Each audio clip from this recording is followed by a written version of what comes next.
سلااو ڕێز من دە بەرنمەیە چەند ڕۆژ بەریانەها یعنی بیستی vê hêvêda لەسەر چەند مژاران ئەز ڕاوەستیان یەک جوانەژی شەڕێ دەناوبەرە مێحوەڕ و جەبهەیە برایەتیە گەلان و جەبهەیە قاشە و دەولەتا کوردی ئەز ڕاوەستیان من دەوێ بەرنمەیەدا یەکوونەتیتنە لە کرەما خۆ لێ بنەرن هەگەرکو لێ نەنەرن لەوێ بەرنمەیە نەها لێ بنەڕن چ فەیدیاخەوە نینە لە کرەما خۆ بەرنمەیە بیستی vê hêvê بیستی ئۆگوستۆس بیستی ئێمە هەشت یەک بەرنامە هەیە لایفە لە بەشە لایفدا لە کەناڵی یوتیوبێ مندا ببینن لەوردا من بەحسا چەند تشتان کردیە یەک جوانەژی لە سروەیەکی سەکنە کو جەماعەتێ دژمناتیە برایەتیە گەلان دەکەن لە چارچۆڤەیە طریقەت و دی یعنی ئیسلامچیتیەدا لە مەسەلەیە دنەڕن چۆوە ئیسلامچی بە تایبەتیژی شافعی دخوازن تەنێ کەسێ یعنی دەخوازن ڕێفرەنساوان چافکانیاوان ئاەتێکە قورئانەیە لەوردا تەنێ دخوازن ببێژن کەسێ باوەڕدار برایەوان کەسێک هەگەرکو نەژی خوێناوان بی نەبرایەوانە گەرەک کەسێکی باوەڕدار بی مە ئەو یەک شڕۆڤە کرد و من گوت لەوردا نەوسایە یعنی الإخوة البرايتي لزمان عربي دا بريا قرآن يجي لسربي هاتيا راوستان نها لفرهنگ زمان عربي ونرن زمان ناس عربا شو لمساليا الإخوة برادنا الأخ وك من قلت كتسكا كو جدايكو بافكيا الأخ خوينيا براي خوينيا الأخ كتسكا كو بترا كاردكا براي كارا والأخ كتسكا كو هالقرو ها فكرتي يعني فكري وك فكرتي دبكو أو نبرايته بدبكو أو قطشته نبج يعني جميلتي تنبج صوماليا بج ألمانيا بدبكو الأخ لقول زماني عربي فأنا أم يحنا لو ماجي حقر كودبتش هالشغل عليه بنري برايتي قلانجي وك مسليك هي ليش ما برايتي قلان تي وقاسي رخ نكرن من لوردا بحث كرت بحثا تشتان كرت يعني يك أرمانج دوردا ئەوە کو دەسەڵاتداریە ستاتوکۆپارێز یا فاشیست یا مەهەپە و یا جەهەپێ بێپاراستن ئەڤیەک یادنێ کەسێن کو بێکارن بێئیشن و مارجینال بوون یعنی بێکاریگەرمان و بەخۆژی نەکارن کار بکەن ئاژی ناخوازن کار بکەن ئانژی ناخوازن تشتێک و یعنی تشتێک و ژوان پێخواستن ناخوازن پێک بین نەکارن پێک بین مەسەرەن جامێر لە ئەوەیە لە دەولەتی کوردی هەر کەس گەرەک ببێژە دەولەتی کوردی باشە لەوردا هەگەرکو هەر کەس گۆت دەولەتی کوردی سەرسەران و سەرچاون ئەو دەولەتە کوردی بە چ شێ دەبێت مە بەحساوی کرد یعنی دەولەتە کوردی بە شەڕ چێ دەبێت لە ئەمستەردام چێ نابێت یعنی فکرێ دەولەتێ فکرێکی نونینە کوتوچێکی ئەو فکر بەرێ هاتیە چێکردن بە هەزاران کەسان لەسەر تێز نویساندن لێکۆڵین کردن هەزاران کەسێن کورجی لێکۆڵین لە سروەیەکی کردن جەمال نەبەز 5 ساڵی لە ئەوروپا لە بەرلینێ لە سروەیەکی سەکنیە هەگەر تو دخوازە بووسا ببێژی تو مەدخاپینی نەوسا لەواری تیۆریدا هەرتش حازرە تەنێ تشتێک لازمە کو ئەو کەسێکوی پێک بینێ هەلو شەرت و مەرجێن سیاسی قەت ئەم دبینن حەوجە ناکە هەواڵێنەوەی قەدە پێ خواستن گۆتن ئەم دەوڵەتێکی کوردی چێ بکەن ڕیفراندۆم چێکردن نەکو دەولەت چێ نەکردن لە گۆڕیوان 151 عەردێ کوردستانیش دەستدان ژ کەرکووکی ڕەڤیان ئەو داویەدا نەهاژی خۆخستنە حەمێزا بەغدایە حتى ناوبژیوانی دەناوبەرە بەغدایە و تاهران و ئەنقەرێ دەکەن تاکو وانە لە هەڤوەرن لە دژی کوردن پارچێن دەنێژی ما ئەو یەک ڤەکر یعنی دەولەت بە سیاسەتە چێ نابێ و دەولەت ئەندێ بە شەڕ چێ ببێ ئەنجی بە ئاشتی چێ بێ ئاشتی چییە احتیمالێکی پڕ زەعیفە لە گۆڕی من ژ بۆی کو ئەم دەزانن دەولەتێن لە هەرێمی هەنە دەولەتێن چەق بەستینە دەولەتێن دۆگمانە دەولەتێن فاشیل و فاشیلن و دەمارێکی وانی کەڤنە شۆپی مەرکەزگەرایی دەناواندا هەیە سووریا دەبە عراق دەبێ ئیران دەبێت تورکیا دەبێ لەوەردا تو بە ئاشتی بێژی کاکۆ ئەس دەخوازم توژی من وە برا بینی و حەقی منی دەولەتی بدەیت یعنی لە هەنێک جیان دەدەن مەسەن ها لە عەرەبەکی میلیەتچیە عراقی بپرسی ئەم دەخوازن دەولەتی چێ دەکەن تو چ دەبێژی هەرن چێکن قەت پرسگرێک نینە هەولێر سلێمانی ئەو دهۆک بن دەستێوەدای هەرن خۆرە دەولەتێکی چێکن لێ لە کەرکووکێدا مەسەلەیەک هەیە لەور ئەگەر نیویژی نەبن ژنیوی زێدەتر ئانژی نیوی عەرەب تێدا هەنە، تورکمەن تێدا هەنە، سوریانی تێدا هەنە، وانە دەوڵەتە کوردی ناخوازن، ئانژی دبەک و نەخوازن لە بنسی بەرە دەوڵەتە کوردی بژین. ئەم وانە چ بکەن؟ مادەی ئەمەی 140 هەیە و بەخۆ ئیمزا کریە، دەستورە بنگەهینەوە بەخۆ ئیمزا کریە، حتا وە بەخۆ چێ کریە و بەخۆ نویساندیە. لۆ ماژی هون قارشی مەخمورێ و شنگالێ و کەرکووکێ نەبن هون دەکارن دەوڵەتەکەش خڵاچێک، یعنی ئەو تەنێ العراقی هەیە لە جێ دنێش خۆ زەحمەتە هەبە. یەک ڕێک پێشیامە دەمینێ ئەوژی ڕێکە شەڕ و کەسێن و بەحسا دەولەتێ دەکەن ئەو کەسن و ژ شەڕ دڕەڤن، ئانژی ژ شەڕ ڕەڤیان، ئانژی ناخوازن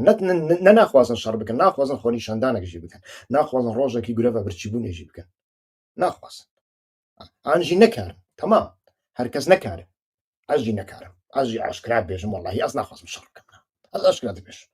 و ئەژی لە بروکسل دژیم وەکووە لێ ئەس ئیدعای دەوڵەتە کوردی ناکەم و ji bo ku ez îddiayê dewleta Kurdî bikim kesên ku li rêkên dinê xebatê Kurdî dikin wane biçûk nakin ku di nava Kurdistanê de ne her roj li wan têxistin wane digirin li perlemanê jî li wan dixin ez wane biçûk nakim û ji wan re nabêjim hûn çend hûn bi leystoka dewleta Tirkiye dixwazin li bin navê birayetiya gelan dewletê ji me bistîn em nebin xwedî statûkê dewletî ez wê bêvextiyê jî nakim لە بروکسلێ دژیم ژیانە خۆ بەردەوام دەکەم باوەڕیا من بە چارەسەرکردنا پرسیێکا کورد هەیە و ئەس دەزانم دەوڵەت یعنی دەبک دەوڵەت مافە هەر کەس دەکارە ئەو مافێوی هەبێ وێ مافێوی بەکاربینیژە لێ ئەس دەوێدا ڕێکێکی نابین مژغێنی ڕێکە شەڕ ڕێکە شەڕژی سەدەی سەد ڕێکێک نینە و هات بە گەڕنتیکردن یعنی یەک پەکێکێ 20 ساڵی 30 ساڵی شەڕ کرد بۆی دەوڵەتە کوردی گەل و هێژمارە گەریلەیاوان چ قاس بوو 10,000 کەسی دەرباز دەکردن نەخیر دەرباز نەدەکردن ji بۆی دەوڵەتێکی کوردی کوتوچێ بکەی گەرەک تو 10 میلیۆن شەهیدی بدەی کورد حازرن 10 میلیۆن شەهیدن تۆ حازری بنا حازری تو دراوان دەکەی لۆ ماژی ئەس لەسەر وێسەکەم لەوێ بەرنامەیەدا ئیرۆ لەسەر چ ڕادەوەستم لەسەر وێ دەسەکنم وێ پرسیارێ دەکەم چما جڤاکەمە لە جێیەکی هاتیە فەتسەندن و فەتسەندن ji ku ئەنجام دەگرێ بەحسا ڕیتۆریکە ناوبەرە دەوڵەتە کوردی و برایەتیە گەلان دکەم و برایەتیە گەلانژی بە ئاڤاییەکی دنیا ڕەخنە دەکەن یعنی ڕەخنە ناکەم شڕۆڤە دکەم ئەو نایوێ معنای ڕەخنەیە نینە دەوێ لەسەر هەر تشتێکی تو دیکاری ڕەخنێت دەبێت تشتێکی و مقدس بنینە تیۆریەکی و مقدس بنینە ڕێبازێکی و مقدس بنینە تشتێک ku werê muqeddes kirin ew dibe terîqet û kesên ku tiştan muqeddes dikin nekarin rîtm biafirînin nekarin sazî biafirînin nikarin dewlet jî biafirînin û tenê dikarin mirîdan biafirînin mirîd jî keseke ku nafikire rast e mirîd berjewendiyê wî nîne rast e mirîd fîdakar e lê mirîd ew e ku mêjiyewî jî nîne fikrî wî jî nîne nafikire دارێکی هەنارێ گاوا و هەناران دەدەێ نافکرێ ئەو هەنار حرج دخوا کوچک دخوا چوب دخۆن مرۆڤ دخۆن ئاژی کەس ناخوا و دڕزی نافکرێ ئیساڵ هەناران گەرەک پڕ زێدە چێ بکەم لێ ji بۆی و دەردۆری من زارۆک پڕن دێ احتیاجیوان بە هەناران هەبێ ئەو هەناری خۆ دەدێ بجە کەر دخوا مرۆڤ دخوا کەس ناخوا دکەوە عاردێ دڕزێ زەرەرێوی هەیە قازانجێوی هەیە لەوەیەکی نافکرێ عردهەش ئیمانە عردهەژێ خۆ چێ دیکە گاوا و پێویست بوو عرد دەهژینە لێ ناپرسێ کو ئەو زەرەرێوی ئەنجی قازانجێویە باران عینە نووسە بەفر عینە نووسە تاف عینە نووسە تاف ئیمانە لێ نافکرێ کە ئەو تاف عردێ حشک دکە و دکێ سەحرا ئانژی ڤیتامین ددێ فایداوی هەیە ئانژی زەرەرێوی هەیە گاوا و فکری ئەو کافر دەبێ ئیماندارێک جارێکی تەنێ فکریە ئەوژی حەزرەتی نوح گاوا و تۆفان ڕادەبە زارۆکیوی دەبێ دەبێژی ئەی خودێ چما ئەو تۆفان ڕاکرد زارۆکێک من هەبوو زارۆکی منژی چوو دەمێ کافر دەبێ ji bo ku fikriye gazınç kiriye lexwe fikriye li serdema cîhana modern de ji bo însanê rasyonal û însanê fikrî îmandar nabin lê partiyên me Kurd e ئیسرار دەکەن لەسەر چێکردنا ئیماندارن، چێکردنا کادیران. کادیر پێویستە، لێژی کادیر زێدەتر ڕیتم پێویستە، سازی پێویستە، دەستورێک پێویستە، ئەو دەستور بێمەشاندن، دینامیکێک پێویستە و بکارە هەر جاری خۆ نو بکەێ دەناوە سیستەما پارتین کوردستانیدا ئیدئۆلۆژیین کوردستانیدا کۆم و گروپن کوردستانیدا ئەڤ یەک نینە، ئەڤ یەک نینە. لۆ ماژی جڤا کامە فەتسیە و ڕیتۆرە برایەتیا گەلان ئانجی دەوڵەتە کوردی هەیە بە تایبەتیش لە کوردستانە تورکیایە. گەلەکە ژە من دەپرسن دەبێژن چما دەبێت تو دەبێژی کوردستانە تورکیایە تا بەرێ دگۆ باکوور ژبەی و باوەڕێم بە باکوور و باشوور و تشتێن وسانینە ئەدەبیاتە پەکێکی بوو دەما دەوڵەتە سەربەخۆیی دەخواست هەرچە پارچە کوردستانی بکەی دەولەت پەکەکەنە هە ناخوازە و دەزانیژی ئەو نابەژی و دەرێ بەردایە یا دنێژی ئەم ئازبەری خەلەت بوو ژبێک و پەکێکی وسا دەگۆ ئەژی گەرە وسا بێژە نەخێر نەها لە هەورامان گوندێکی مە هەیە نیڤێوی لە کوردستان عراقی نیڤێوی لە کوردستانە ئیرانیە ئەم ژوێ گوندی ڕاچ بێژن ئەم بێژن باشوور ئانژی بێژن ڕۆژ هەڵات ئەم چا بێژن لە دەردۆرێک کوبانێژی تشتێن وسە هەبوون هەگەر سنوورە دەوڵەتە تورکیای مۆدرن وەقاسی سەرد نەبانە لە وەرژی دەوڵەت هەبوو و لینگەکیوی لەوەر بوو لینگەکیوی لەوەر گوند هەبوون ئانژی باشێر هەبوو. مرۆڤ گەرەک لە گۆڕی جوگرافیا و حقیقەتە جوگرافیایە باخ بێ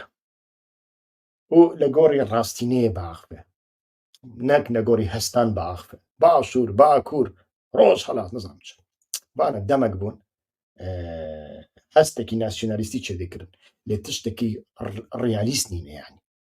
ڕیالیست نینە هەگەر تو بێژی کوردستانە عراقی تو کوردستانی کێم ناکەی تو خۆشی کێم ناکەی و تو کوردستانیژی نادەی عراقی وەک من گوت نەها عراقیەکی نەتەوە پەرستی عرب ژێڕە بێژی ئەم کوردستانی دەکەن دەولەت تو چت بێژی نابێژینە بەڕاستیژی نابێژینە ئیرانیژی نابێژنە هون گەلک تشتان نزانم کاز بەریا هەتشتی فلیمەکی ژوەرە بینم سەر ئەکرانێ یەک دقە مساعدە بکەن فلیمێکی بینم سەر ئەکرانێ سەر و کۆماری وڵاتێکی کورد ژێڕا دەبێژن داگیر کرد دەر حەقی کوردستانی چت بێژ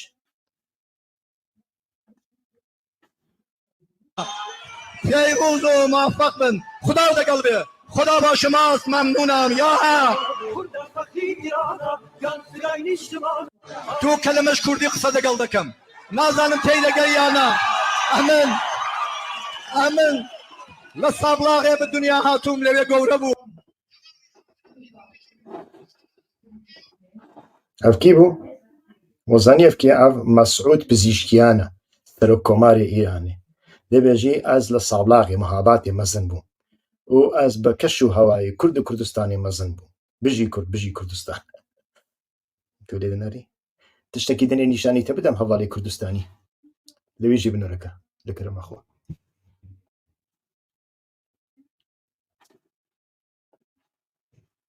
ئەوژی ئاڵایە کوردستانەیە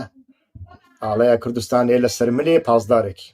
لە سەرملێ پازدارێکی ئیرانی تو لە سەروێ چ دەبێژی تو لە سەروێ چ دەبێژی برایێ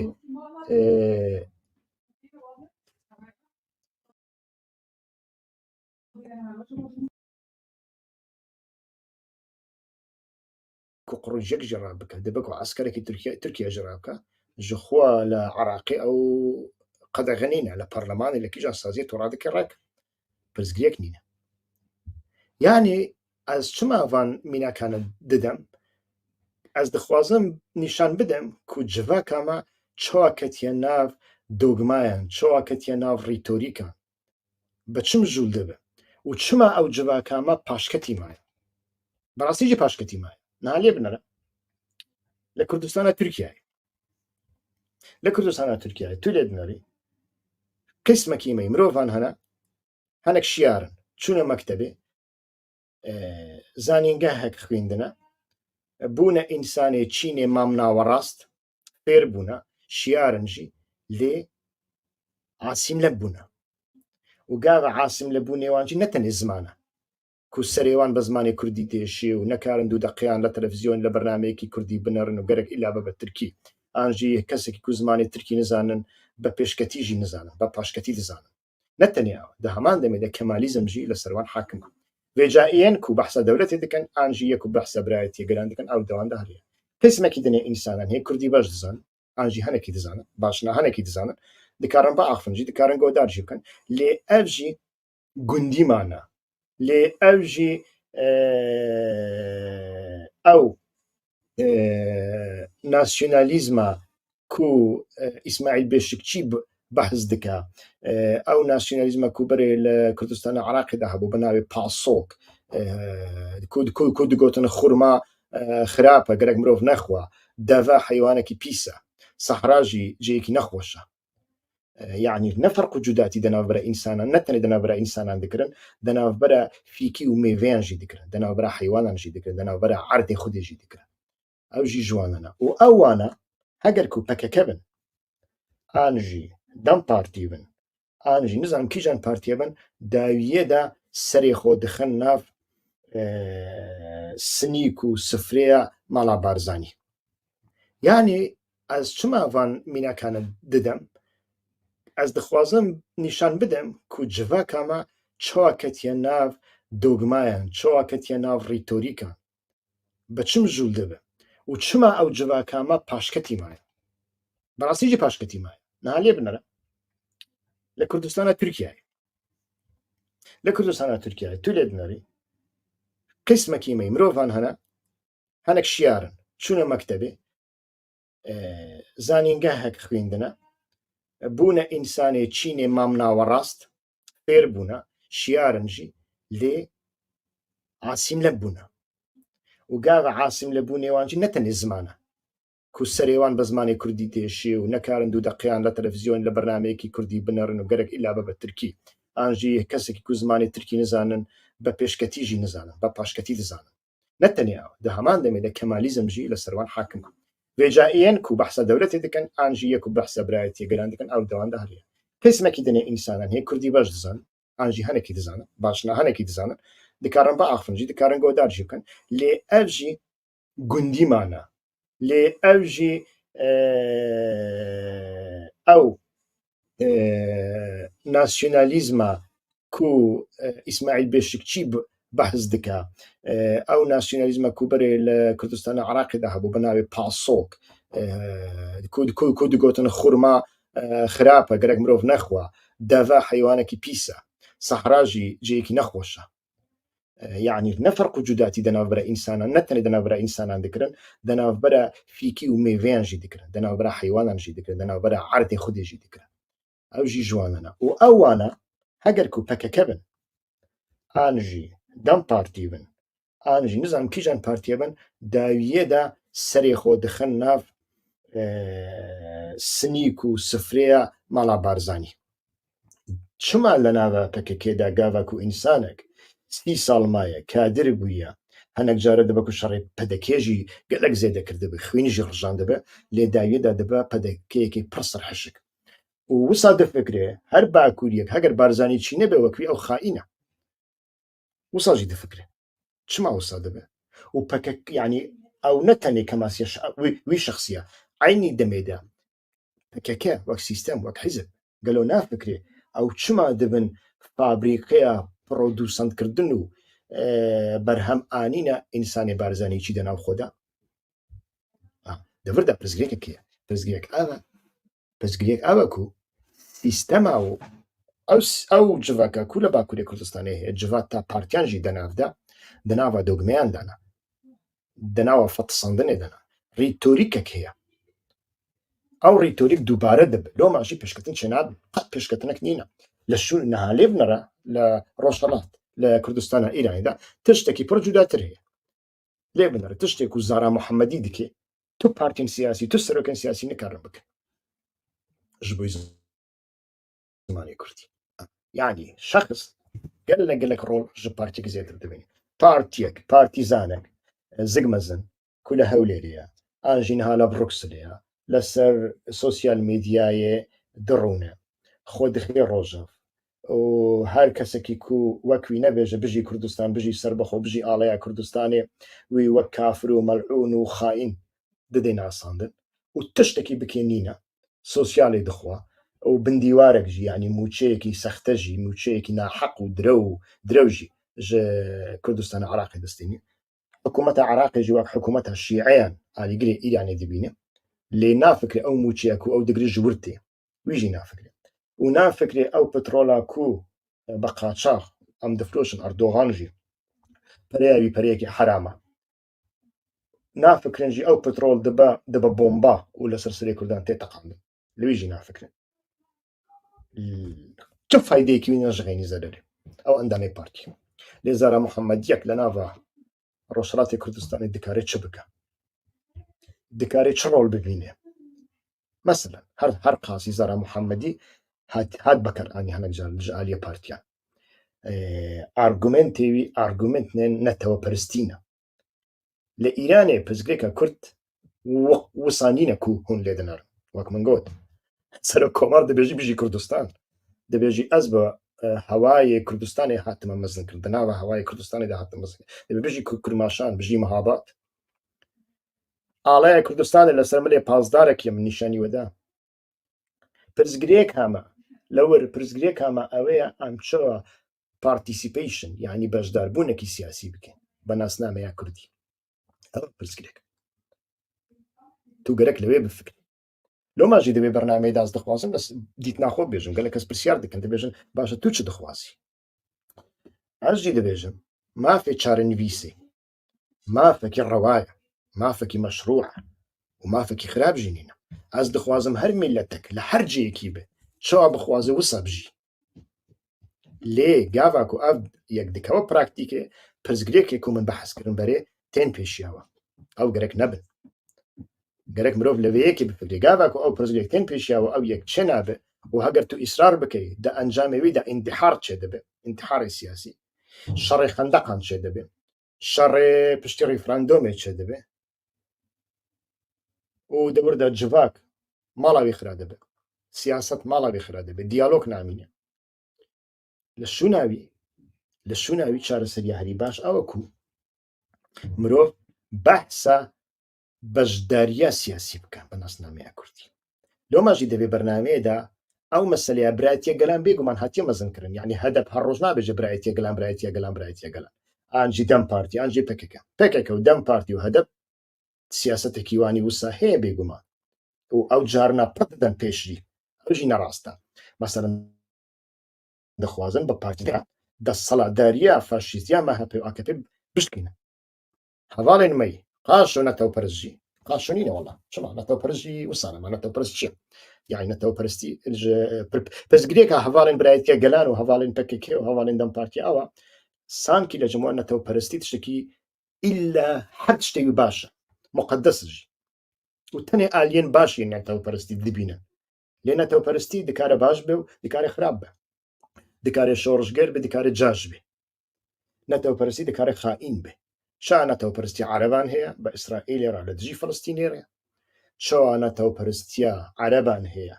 li dijî İsraîlê lê li ser hîsaba xelkê Filistînê ye mîna îxwan mîna Qetar çawa netewperistiya Ereban heye dibe sedema cahîlbûna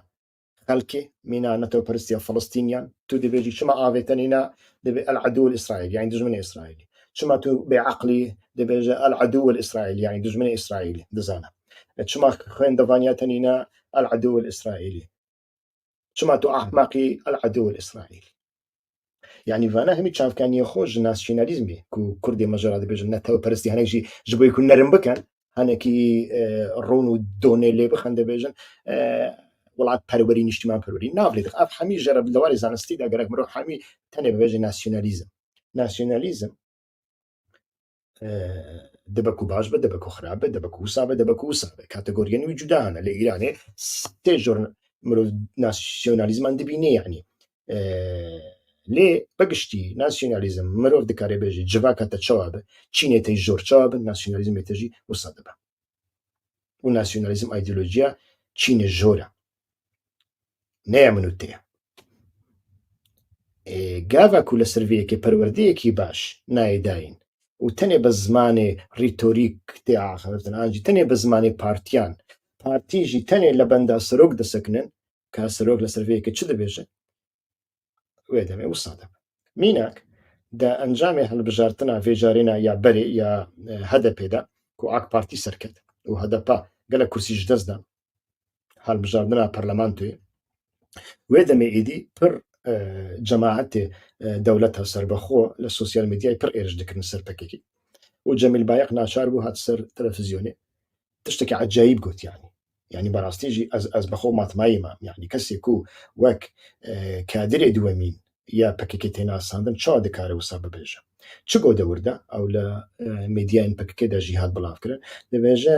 هەرە کەس دەبێژن ئەم نەتەوپەرستن ئێرش دەکەن سەرپەکە ئینسانێکی نەتەوپەرست بەگەرەک بێجەمە یعنی ئەمجی نەتەوپەرست یعنی ئەمجی ناسیۆنالیست یعنی ئەو پەرتووک و پارادیگمایە کو ئۆجەلان نویساندیا باوێ چۆپێ تێوی معنایە یعنی نیەتایی ناوە لێ تێوێ معنایە جاریەکی دەنێ چ دەبێژە پەکەکە پارتیە ئیمامیە ئیمانژی مە بەحس کرد ji بۆ ئینسان چ قاسی مەسەلەیەکی بە پرزگرێکە مە بەحساویەکی کرد لۆماژی دەوردا پرزگرێکێک دەردەکەوێ ئەو ڕیتۆریک نەچارە سەر دەبە و هەفتوو خودی دکەن خبرانژە هەفتوو ڕادەبێژن لێ هەفتووجی خودی دکەن چاوا لە باشوور پارتیان سیاسی یەندز هەم بە هەوڕان من ملانێ دکەن هەمژی لە هەفتوو خودی دەردەکەن ئەوژی وسانە چاوا یەنەکە پەدەکە هەم ملانێ دکەن هەمژی دەبن سەدەما مانا هەفتوو چاوا دەناوا دارستانێکیدا حیوان و گیا و سی سرک و جۆبڕک و کرم دەبن خواردن ji بۆی هەفتوو وانەژی هەفتوو خودی دکەن مەسلەیە برایەتیە گەلانژی ئەوەکو یعنی تشتێکی ڕاستە دەوێک و کورد لە هەر جەیەکی لە هەر وڵاتێکیدا دوو استراتیژیوانە استراتیژیەک ئەم ji بۆی میلەتێکی کو نەکارێ بە ناسنامەیە خۆ بەشداریە سیاسی بکە ئەم چ بکەن استراتیژیەکژی ئەم چاوا بکارن vê دەولەتێ ڕێکێ نەدەن لەوێ دەولەتێ ئەلیت و نخبەیەکی فاشیست ئانتی دیموکرات مەرکەزچی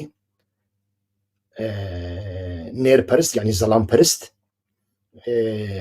بێ سەردەسەڵاتداریە ئانجی لە سەردەسەڵاتداریە بمینێ ئانجی بەهێز بێ ئەم چۆ ڕێکێ نەدەن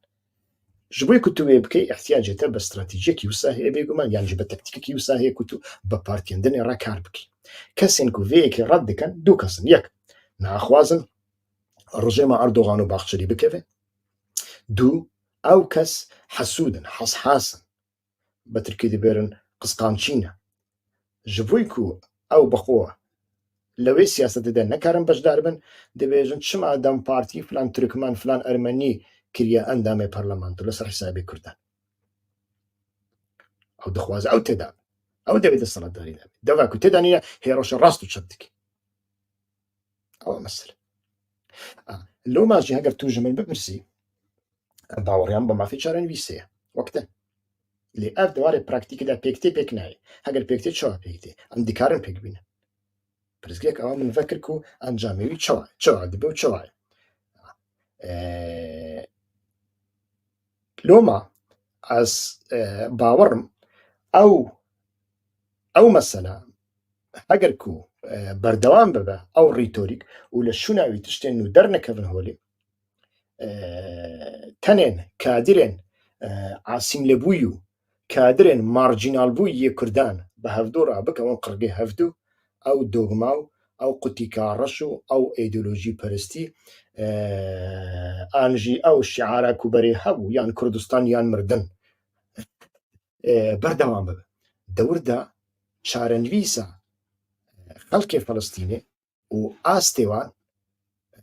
دکەوە ناوما و ئەم نەکارن تو پێشکەتنان بەناو خۆدا ئاوا بکەن من لۆما لە بەرنامەیە بەرێدا گوت هەمیوان برادرانە کۆم بکەم یان برایەتیە گەلان یان یەکێتیان نەتەوی یەن ku دەوڵەتە کوردی دەخوازن هەمیان کۆم بکە هەگەر هێژمانەوان 10,000 کەس بە ئەو نەکارن 10 کەلیمەیان بنویسن لەسەر ئاسایشە نەتەوی ئاسایشە نەتەوی گەرەوە لە کوردستانی چییە ئاسایشە نەتەوی لە کوردستانی چمان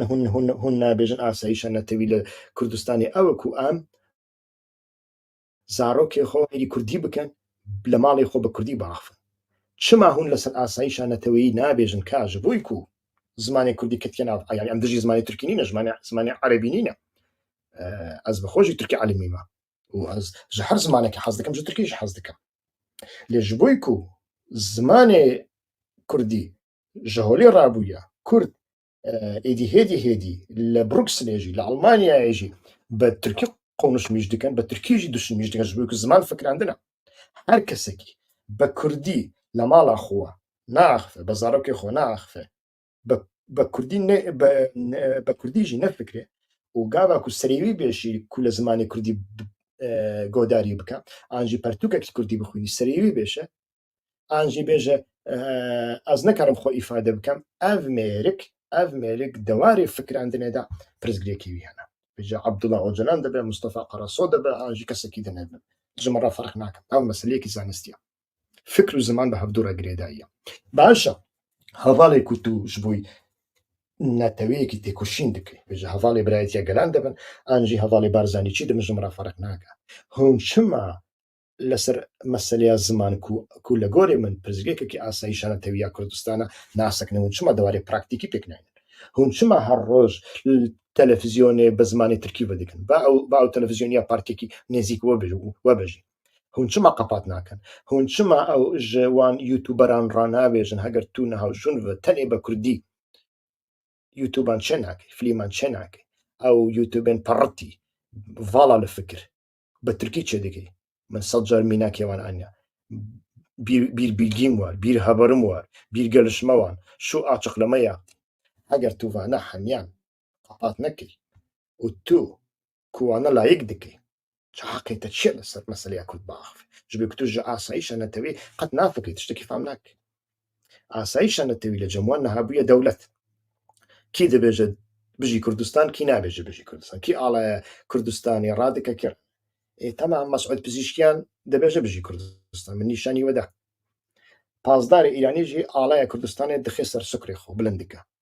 من ئەوژی نیشانی وەدا لە دەستپێکە ڤیدیۆیە بنەرە نەخێ تو لێ دەنەری ئاساییشانەتەوی ئەوەکو کورچما نەزان دەبن ژبێک و ڕیتۆریکا پارتیانەیە پارتی پێشیاوان ئاستەنگن ڕێکێ نادن لە ڕۆژهەڵاتی کوردستانێدا جڤاکە مەدەنی ژە پارتیەن سیاسی گەلێک زێدەتر ڕۆڵێوی هەیە خێرێوی هەیە و فایدیاوی هەیە ئاگر ji دارستانان بەردەبی لە بەندە دەوڵەتی ناسەکنێت دچە ئاگر بەدەمرینی و شەهیدجی دەبە کۆڕۆنا تێ لە بەندە دەوڵەتی ناسەکنێت دچ چارەسەری و ماسکیان چێ دکا ئانژی کەسێک نەخۆش کەتیە بە کۆڕۆنای دشە خواردن ژێرە دەبن ماڵێ زمانی کوردی نەدەچن لە محلەیەکی زمانی کوردی بەدیکەن کولتورا کوردی لە ڕۆژهەڵاتی کوردستانی لە هەمی پارچیان پێشکەتی ترە و لە کوردستانە ئازاد هەری زێدە قاش و ئازاد لە کوردستانە عراقی هەری زێدە جڤاکە کوردی بووە جڤاکێکی خودی پرزگرێک بەڕاستیژی لە کوردستانە عراقی مرۆڤ لێتنەری جڤاکەمە بووە جڤاکێکی پر پرزگرێک یعنی مرۆڤ نزانە لەسەر vê civakê çi bêje û çawa bibêje ez hewl didim li ser wê jî vîdyoyekî pêşkişîwe bikim ew televîzyona Petrodolar ya Rûdawa kan binerin Petrodolar programên çawa çê dike خۆم ئیتر خۆشم بێگومان بە هەر حاڵ ئەچوو بۆ ساڵۆن کارەکانی خۆم زۆر باشە ئەگەر پرسیاری ئەوت لێ بکەم چۆنە تا ئێستا زەواج نەکردووە جا بۆ زەواج بکەم ئەگە من ئاڵتونی خۆم هەبێ ساری خۆم هەبێ کاری خۆم هەبێ سەفەر ئەەکەم هەموو شتێکم هەیە ئیتر بۆچی مەپیا و ئەگا بە خۆم زەواج خۆم شنیێنم خۆش ئەژیت ئەی خاتون دەربارەی ئەوە لێ بپرسم سیارەکەت سیارێکە ئەو تەلەڤیزیۆنا ڕووداوە کەچکەکی بچووک ئانینە سەر ئەوێ کەچک لە دەستپێکێدا دەبێژە خوڵامی من لە ماڵی من ڕادەکە لە ئاپارتمەنتێ کوچکا من پسیکا من بووبووە ئیدی خواردن دەدێوان و خواردنا منژی بێجە نابێژی خواردنا من بە ئینگلیزی دەبێژی برێکفاستا منژی ئامادە دکە و پشت ڕاژی ئەس دەشم سەرکاری خۆ و فە دەگەڕێم ماڵی ژێ دەپرسن تو چما نازەوجی دەبێژی زێڕێ من هەیە پرێ من هەیە ئاپارتمانێ من هەیە چەند عەرەبەیە من هەنە پسیکا من هەیە کوچکا من هەیە ئەس دکارم سەردانی هەمی دنیای بکەم چما بزەوجم گەرەک ئەس ژنێکی بینم ڕۆژێ دەپرسێ چەند عەرەبێتە هەنە ناوێ سێ چەند عەرەبیان دەبێژە کە ئەس ناوێ با عەرەبانە ئەس بەخۆشی نزانم چما وسایە چما دەبێژە برێکفاست نابێژی خوارن ji bo ku li her cadeyekî de mektebekî Brîtanî û mektebekî Emerîkî ya prîvat ya taybet bi pere vekirin zarokê yek salî dibin vê mektebê mirovên me jî çûne vê mektebê niha ew mirovên me li Kurdistana qaş û azad Kurdî nizanin mîna Kurdistanê Tirkiyeyê bi îngilîzî qûnişmîş dikin bi îngilîzî dişinmîş dikin ji xeynî îngilîzî nikarin xwe îfade bikin û dibêje خادمه من هي جبركو لكردستان عراقي مينا جبركو عقلي عربين كندافي عقلي بتروليا دبيجي خدمتكاري من هي وبشت راجي دبيجي تو شمانا زوجة جي إنسانيتي دركتيا وحشي بويا وجن بتشوف دبنا دبيجي أشما مير بكم أزقرك جنكي بينا بري من هي زيري من هي الصلاة من هي أزدكار مسافر بك بشت راجي دبيجن كان عربي تانا نابي شاربينج عربي بيفاني مروفاتيا لكردستان آزاد والصابق يعني ليبنر جواك الرجالات كو لولاتك كو دولتك لسرسرية دولتك إعدام كر قاتل سري إنسانا جدك إنسانا إعدام دك جواك ده هر واردة چقاسي پیش كتي تر جپارچين دني وحتى جپارچيه كو قاشو آزاد بيه جبوش يك جوان صدمانا از ببيجم چيا بارتين سياسي غايبن بارتين سياسية كردي نينا حركة كردية سياسي نمانا لورد مالا سرهدانا جينا أميني داديت جواك ندهلا يك بارتي سريخو درخا ندهلا ريك ندا بخوا هرتش شدك بخوا هرتش أفادك جبكو بارتين كردستاني حركة كردستاني كادريوان آيقريوان وينكو ريتوريكا وان دوبارة ديكن فيجا سربخو خواز به چبگر به ليبرال به برایتیا گلان به حبی پرزگریکن همی پرزگریکن يعني كم تازه پرزگریکن وحتى كو أجيك بردوان به أو ريتوريك بردوان حتى أو هر جواره كده ريتوريك هبو لورده تاش كتن شد پیش كتن قد شنابه شبيكو فطسي عاصبية لجيكي شو بارتين كردستان يستري سبير رادبون عن كردستان عن مرن لقوتن وصدق مخابن نيدي از باورم أجيك بسا من برسيفة چند تشتنده وكاس هفالين كوجه من دبرسن شما از نابيجم كردست باشور و باكور من برسيفة وانده هفالين كو دبيجن باشا چاره سريچه تو چه دفكري تو چه دخوازي جبوي كردان من برسيفة وان جيدا خواستك جبوي كردان و سختكاري فرق خوهيه از نخوازم سختكاري بك از نخوازم سختكاري يعني فانا قالك جهفدو بين جودا كرن هذا برنامج كده سلام عليكم